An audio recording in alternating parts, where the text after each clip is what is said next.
Comemorativa para o torcedor corintiano, e o Jogo Aberto vai trazer todos os dias uma matéria especial sobre os ídolos, conquistas e títulos ao longo dos 100 anos de história do Timão. Nossa série de reportagem começa falando sobre o 4º centenário e com um dos maiores ídolos alvinegros, Rivelino.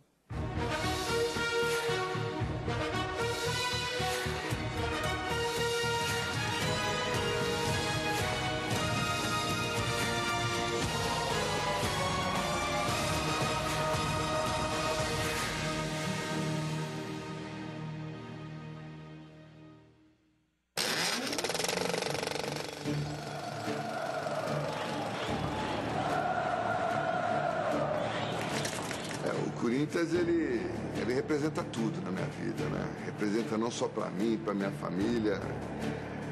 É uma coisa difícil de falar, entendeu? É muito difícil você poder expor, só podemos sentir o que é o Corinthians.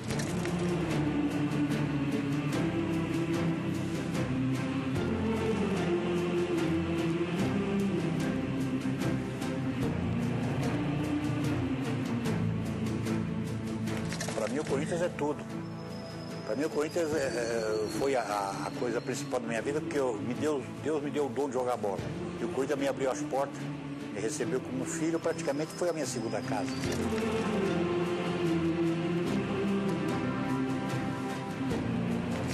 Uma nação, sempre foi, sempre vai ser. Isso é uma bandeira. Depois da bandeira do Brasil, tem a bandeira do Corinthians.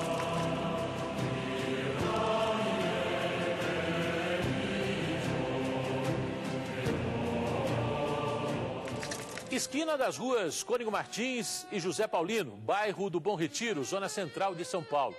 Da reunião de 5 operários, aqui nessa esquina, há 100 anos, nascia um dos times de futebol mais populares do Brasil. Corinthians, campeão do mundo, Corinthians do rebaixamento, dos títulos e dos tabus. Um time de histórias marcantes e de grandes emoções. Histórias e emoções que você acompanha a partir de agora. Um século depois, e o filme reproduz a cena de 1º de setembro de 1910. Naquele caso da fundação do Corinthians, a gente tem a descrição de um dos fundadores. Ele deixou isso escrito, aquela cena, exatamente como ele a viveu. O surgimento do símbolo. As primeiras cores, bege e preto. O bege logo desbotou. As primeiras imagens em movimento, 30 de julho de 1929, amistoso internacional no campo do Palmeiras, Corinthians 6, Bolonha da Itália 1.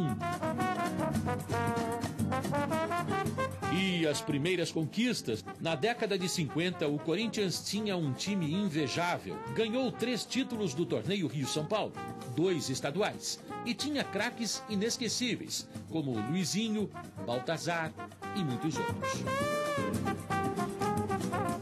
Luizinho não aparece mais. Baltazar era o melhor centroavante que tinha. Ele saltava para cabecear, até música fizeram pro Baltazar, diz que a Baltazar salta o cabecinha 1 a 0 no placar, né?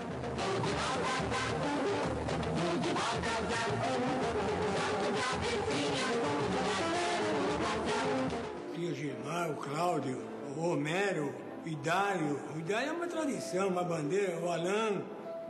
Eram todos jogadores bons. Uma das mais importantes conquistas daquele período foi o título do 4º centenário da cidade de São Paulo, o Paulista de 1954, na ocasião, o estadual mais cobiçado da história. Importante porque também faz o marco da cidade de São Paulo, né? Que são 400 anos, então isso repercute muito na opinião pública. Todo mundo queria ganhar. Quem que não queria? Ser campeão todo dia depois.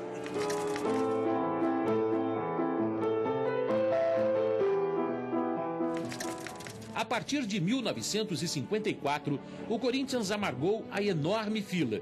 23 anos sem título.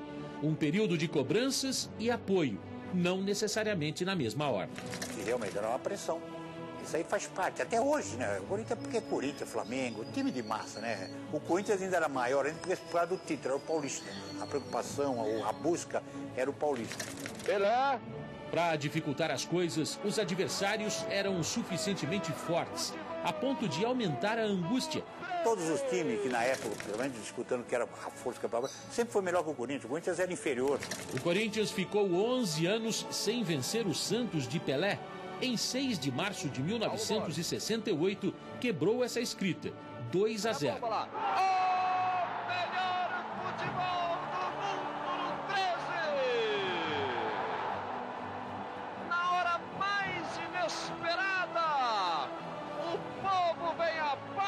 Balança o estádio de Pacaembu. Mas continuava o tabu da falta de conquistas. A pressão era tão grande que o Corinthians chegava perto de botar um ponto final nessa longa fila, mas derrapava na hora H. Foi assim em 1974.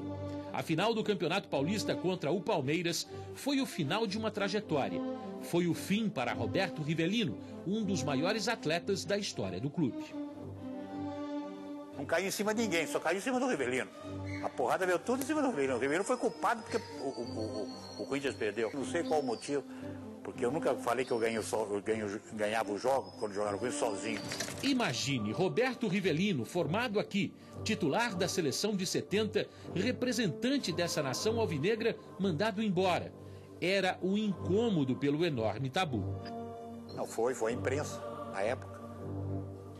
A imprensa e pelo presidente, que também não teve a competência, que na época o Matheus, de peitar. Que graças a Deus era o maior ídolo na época do Corinthians. Chegava e falava, pô, não, pelo amor de Deus, o que vocês estão falando com o Rivelino? O Rivelino é prata da casa, nasceu aqui. Mágoa e paixão. O tabu nunca afastou os corintianos do estádio, muito pelo contrário. São 20 anos de espera, devoção e muito amor. Rivelino foi embora levando essa certeza. A gente ia jogar no Pacaembu, não desmerecendo o São Bento, ou 15 que a gente jogava, ou América, São José do Rio Preto.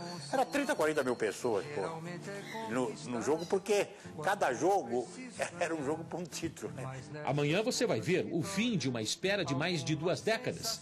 O apoio de uma das torcidas mais apaixonadas do Brasil. Não desanima jamais. Ai, Corinthians, cachaça do torcedor. Colorido em preto e branco, sem preconceito de cor. Deixa eu fazer uma pergunta. Você quer ganhar uma camisa oficial do Corinthians nessa semana dos 100 anos do Timão? Então seja criativo e mande uma frase sobre o tema. Declare seu amor pelo Corinthians no centenário do Timão. Para participar, basta entrar no site do Jogo Aberto no eband.com.br/Jogo Aberto e mandar a sua declaração. Os vencedores serão anunciados aqui mesmo no programa. Amanhã saberemos quem foi o primeiro felizardo a levar a camisa do Corinthians. Fique ligado.